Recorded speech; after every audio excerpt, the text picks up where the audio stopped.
মন্দির ভাঙ্গা, মূর্তি ভাঙ্গার সাথে ইসলামের পক্ষের শক্তির কোনো সম্পর্ক নাই। চিল্লায় বলেন ঠিক কিনা? ইসলামের পক্ষের শক্তি মন্দির পাহারা দেয়, তারা সাম্প্রদায়িক সম্প্রীতিতে বিশ্বাসী, কোন দাঙ্গা হাঙ্গামা সন্ত্রাসবাদে ইসলাম বিশ্বাস করে না। চিল্লায় বলেন ঠিক কিনা? ইসলাম হচ্ছে শান্তির ধর্ম। আমরা সবসময় সাম্প্রদায়িক সম্প্রীতি ভালোবাসা এটাতে বিশ্বাসী। হিন্দুরা ঢোল বাজায়, আমরা কিছু বলি না। আমরা তাফসীর মাহফিল করি, ওদের যারা ভদ্র তারাও কিছু বলে না। ঠিক কিনা? এই ইসলাম বিরোধীরা এরাই হিন্দু মুসলমানদের মধ্যে যে সম্প্রীতি এটাকে নষ্ট করতে চায়। কিছুদিন পর পর এরকম কিছু আবাল আর উল্লুক্কা পাঠার আগমন ঘটে। এক বাংলাদেশ, আমাদের দেশটা অনেক ছোট্ট কিন্তু সৌন্দর্যের লীলাভূমি। সুবহানাল্লাহ পড়ে।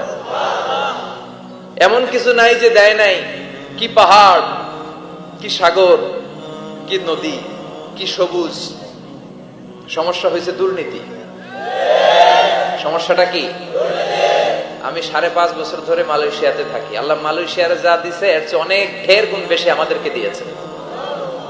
আমাদের দেশের পর্যটন মোটেল, পর্যটন কর্পোরেশন আর ট্যুরিজম যে মিনিস্ট্রি আছে, এটা যদি সুন্দর প্ল্যান করে এই দেশটাকে কাজে লাগাতে পারতো, আমরা ট্যুরিস্টদেরকে জায়গা দিয়ে কুলাতে পারতাম না।